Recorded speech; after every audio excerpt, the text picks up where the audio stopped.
Com o avanço das mídias sociais, né, um dos desafios é o combate às fake news, as notícias falsas que rolam por aí. E já começam a circular em WhatsApp, principalmente, porque aparentemente solta-se ali e é difícil identificar quem é. Mas isso para o cidadão comum. Já para a Justiça Eleitoral, que está de olho nessas questões, serão punidos, então, os que estiverem realizando esse tipo de informação falsa. Por Santa Catarina, o diretor-geral do Tribunal Regional Eleitoral, senhor Daniel Schefferdel, ele fala justamente sobre isso, o combate às fake news, que nesse ano de 2020 devem estar ainda cada vez mais fortes. Por outro lado, eles acreditam que devam ter menos casos, porque esse trabalho já vem sendo desenvolvido nos últimos 4 anos em todo o Brasil. A gente tem, por exemplo, aqui em Santa Catarina, 3.500 locais de votação, são 13.600 sessões, 54 mil mesários, mais algo em torno de 10 a 15 mil auxiliares para fazer a eleição funcionar, para fazer um dia só funcionar, né? Pensando, e a gente fala muito do dever de votar, né? Mas pensando no direito que nós temos de participar do processo democrático.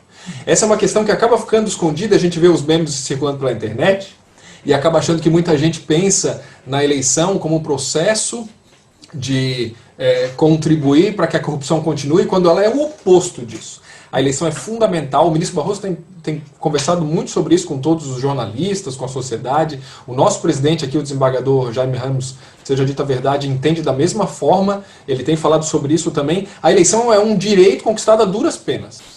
E a memória do povo ela é muito curta, né? E eu tenho muito medo, eu trabalho na Justiça Eleitoral desde 96, não peguei nenhum período de ditadura, mas eu vi a evolução mesmo de 96, quando a gente implantou a urna eletrônica, eu vi a evolução do que é o processo democrático e como a gente vai se perdendo em coisas pequenas muitas vezes, né? E a gente esquece que, por exemplo, se você vai eu tenho falado isso para os eleitores, se você vai ao supermercado uma vez por semana, você está tranquilo para ir votar.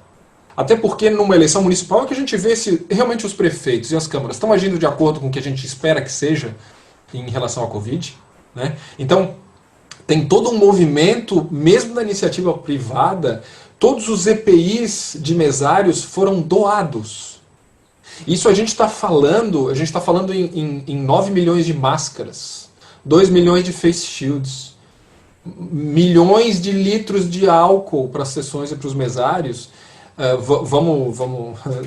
Tem doação aí de produtos que chega a mais de 20 milhões de reais. Então, quer dizer, a própria iniciativa privada, né, está entrando com vida, suor, sangue, lágrimas nisso. Mercado Livre fazendo logística, doando isso graciosamente para a Justiça Eleitoral. Quer dizer, a gente se engana quando a gente vê esses memes e acha que a democracia é algo de alguns poucos, né? O nosso erro está justamente em não participar adequadamente do processo eleitoral, né?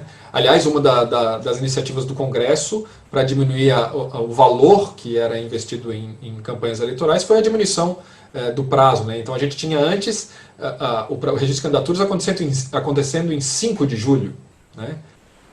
Agora a gente teria ele em 15 de agosto e agora mais perto ainda 26 de setembro, né? Quer dizer, está um período muito curto, a gente tem basicamente 45 dias de processo de propaganda, né?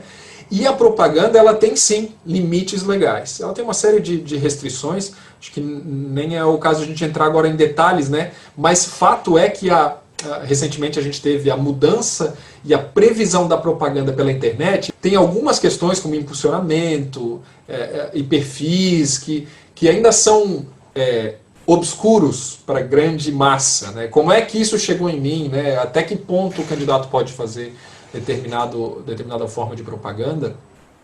Mas fato é que a propaganda é o meio pelo qual o candidato se faz conhecer para o eleitor.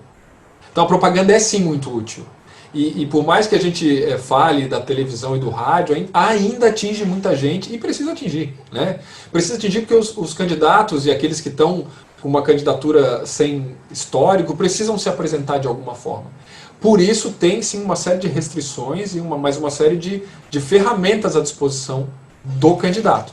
E o que me parece que é o mais complicado que a gente está lidando é o caso da propaganda irregular. Eu vou começar usando dessa forma, né? A gente trata muito de fake news, né? A expressão fake news é uma expressão complicada no Brasil, né? Traduzir seria... Se a gente fosse traduzir literalmente, fake não seria falso, né? Eles falariam lá nos Estados Unidos, falariam false news, né? Fake porque tem toda uma carga cultural nessa expressão para eles que a gente não tem aqui. E a gente acaba confundindo. Então, o TRE de Santa Catarina e também o TSE, já nas eleições de 2018, criaram um comitê para combate, na época era fake news, e agora recebeu, depois da ministra Rosa Weber como presidente do TSE, o nome de desinformação. Que essa ideia, eu acho que o termo faz pouca diferença, o importante é a semântica, né? Qual é o significado da expressão para a gente, né? O importante é saber, se vem uma propaganda que tenta desvirtuar algum dado verídico, que tenta, por subterfúgios, assim, que tenta maquiar alguma coisa para o eleitor, essa propaganda é uma desinformação, uma fake news, e essa deve sim ser combatida, né? O que é a nossa dificuldade? O judiciário tem uma capacidade muito pequena de combater esse tipo de informação hoje. Controlar previamente seria censura. Ninguém quer fazer isso, né? Então, isso a gente afasta já de plano, né?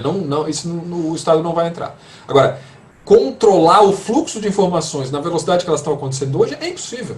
É impossível. Então, toda essa nossa campanha de fake news é para quê?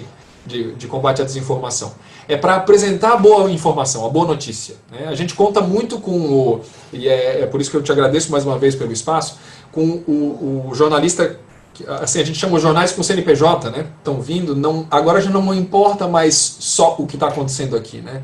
Então a gente tem o eleitor lá do Acre influenciando o eleitor aqui de Santa Catarina, né?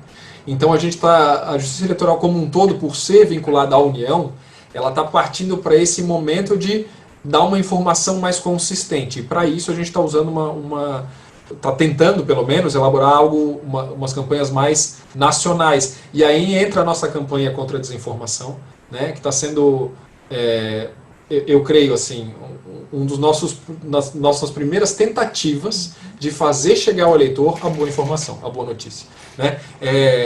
O eleitor ele precisa abrir mão. A gente tem uma campanha nossa aqui que já foi usada em 2018, hoje está um pouquinho diferente, mas eu gostava de como estava em 2018 e vou só repetir agora, porque se é fake não é news, um pouquinho diferente agora, mas esse tipo de campanha ele tem que chamar o eleitor à responsabilidade pelo que ele repassa. A gente não tinha, isso antes a gente passava uma fofoquinha, caía no nosso grupo social, alguém já dizia e tal, beleza, né? Agora não, agora quando a gente repassa o potencial lesivo dessa informação ruim, precisa ser checado, né? Então, onde é que se checa?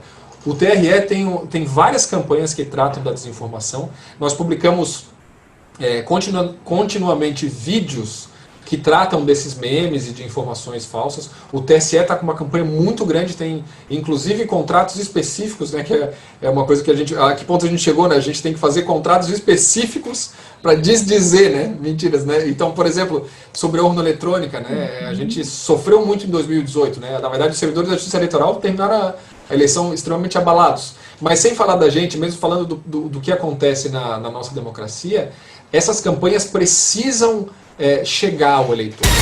O fato acontece. A Jovem Pan informa. Você fica sabendo. Credibilidade acima de tudo. Jovem Pan.